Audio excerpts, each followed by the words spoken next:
Hi friends, welcome to ever study classes.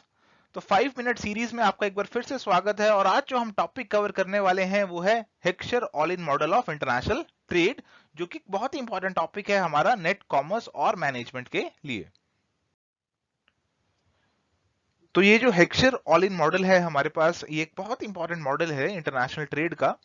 और इस model पे जो काम शुरू हुआ था पहली बार इस पे 1919 में एक पेपर प्रेजेंट किया गया था बाय एली हेक्सचर, और बाद में इस वर्क को थोड़ा और आगे ले जाया गया बाय हिज स्टूडेंट जिनका नाम था बर्टिल ओलिन इन 1933। तो इस पे काम 1919 से 1933 तक चला और उसके बाद काफी ज्यादा इंप्रूवमेंट्स इसमें लाई गई। इस थ्योरम जो मॉडल है हमारे इंटरनेशनल ट्रेड का, इसके अंदर बेसिकली ये बताया गया है कि कंट्रीज जो कि लेबर में रिच हैं वो लेबर इंटेंसिव गुड्स को एक्सपोर्ट करेंगी, और कंट्रीज जो कि कैपिटल में रिच हैं वो ज्यादा कैपिटल इंटेंसिव गुड्स को एक्सपोर्ट करेंगी। तो बेसिकली फ्रेंड्स, ये थ्योरी हमें ये बता रही है कि दो कंट्रीज आपस में तब ट्रेड करेंगी जब उनके जो गुड्स हैं उनके रिलेटिव प्राइसेस डिफरेंट होंगे। तो अगर एक गुड है वो एक कंट्री में महंगा है दूसरी कंट्री में सस्ता है तो उस गुड के अंदर ट्रेड हो सकता है। और ये जो ट्रेड हो रहा है इसलिए हो रहा है क्योंकि रिलेटिव प्राइसेस डिफरेंट है, और रिलेटिव प्राइसेस क्यों डिफरेंस है इसका भी रीजन इस थ्योरी के अंदर बताया गया है।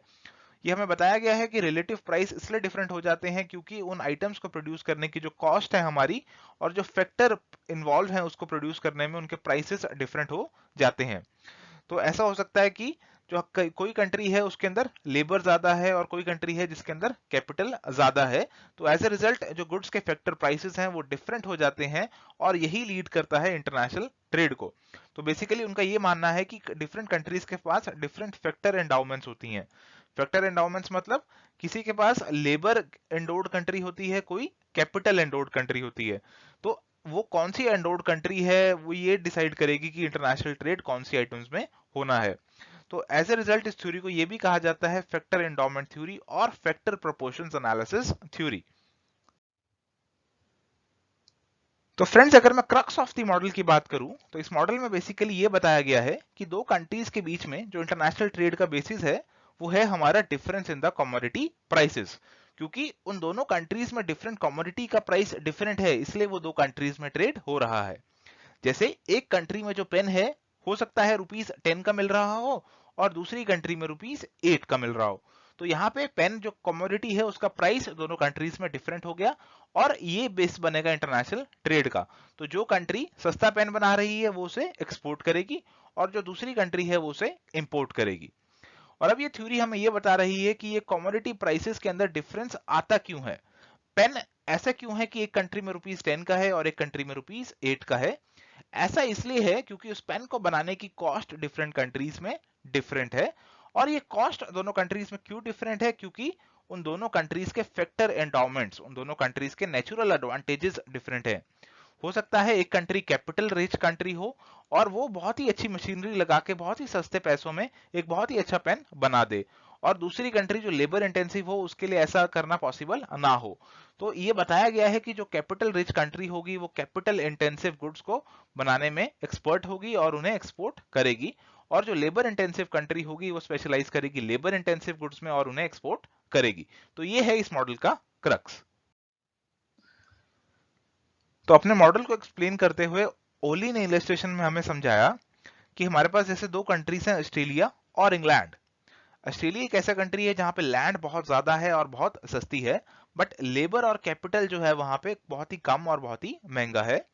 तो ऑस्ट्रेलिया ऐसे गुड्स में स्पेशलाइज करेगा जिस गुड्स के अंदर लैंड की ज्यादा रिक्वायरमेंट हो, लैंड की ज्यादा प्रपोर्शन हो और कैपिटल और लेबर का यूज कम हो। तो जैसे हमारे पास वीट, वूल, मीट एटसेट्रा ये वाले गुड्स हैं, इनके अंदर लैंड की रिक्वायरमेंट ज्यादा है और लेबर और कैपिटल की रिक्वायरमेंट कम है।